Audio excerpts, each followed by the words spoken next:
Friends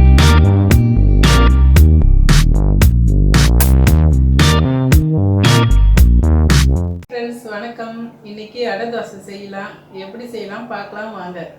அதுக்கு தேவையானது துவரம்பருப்பு அரை கப்பு, பயத்தம்பருப்பு அரை கப்பு, பச்சரிசி வந்து 1 கப்பு, ஒரு 2 ஸ்பூன் உளுந்து, 1 ஸ்பூன் வெந்தயம், பெருங்காயம், ஜீரகம், வெங்காயம் 2, கருவேப்பிலை, இஞ்சி, பூண்டு, காஞ்ச மிளகாய். இந்த பருப்பெல்லாம் எடுத்து நான் 1.5 மணி நேரம் ஊற வச்சுருக்கேன். இது தண்ணியில்.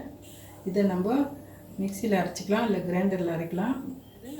அடைக்கு இந்த பூண்டு 4, காஞ்ச மிளகாய் அரைச்சிக்கலாம். பருப்பாக கூட சேர்த்து அரைச்சிடலாங்க.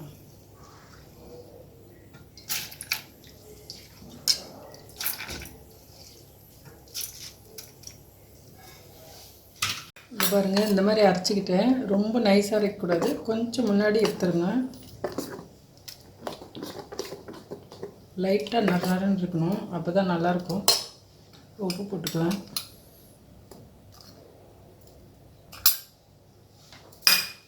இந்த வெங்காயம், கருவேப்பிலை, இஞ்சி எல்லாம் போட்டுக்கலாம்.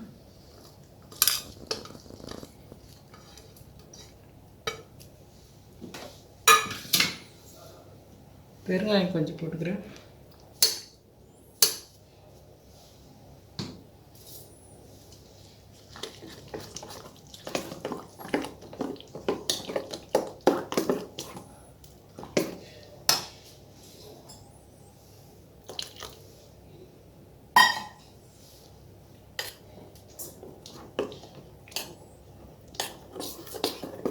அவ்வளோதாங்க, அடை மாவு ரெடி ஆயிடுச்சு.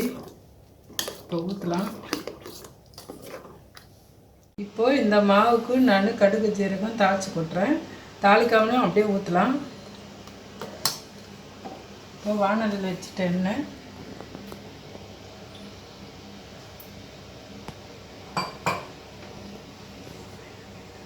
எண்ணெய் காஞ்சிச்சு, தாளித்து கொட்டிக்கலாம்.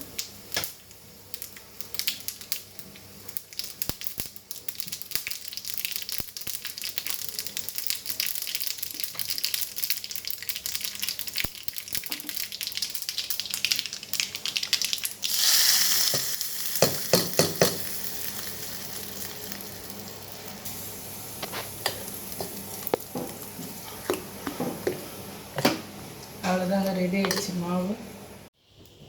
கல் காஞ்சிச்சு, அடை ஊற்றலாம்.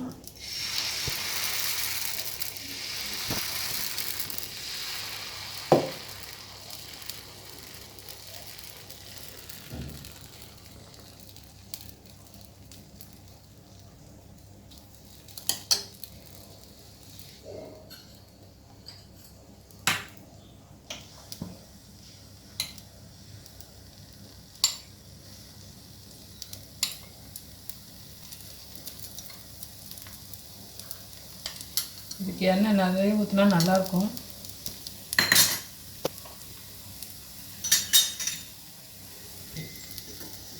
இப்போ திருப்பி போட்டுக்கலாம். ஊற்றிக்கலாம்.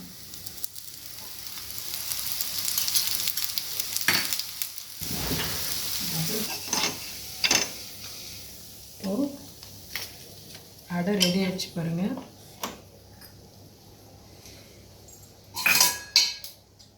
இப்போது இதுக்கு சட்னியை வச்சுக்கலாம். அவியெல்லாம் தொட்டுக்கலாம். இது மேலே பட்டர் வேணுன்னா போட்டுக்கலாங்க. வெல்லம் வச்சுருக்கேன். ரொம்ப காம்பினேஷன் நல்லாயிருக்கும். சாப்பிட்டு பாருங்கள், செஞ்சு பாருங்கள்.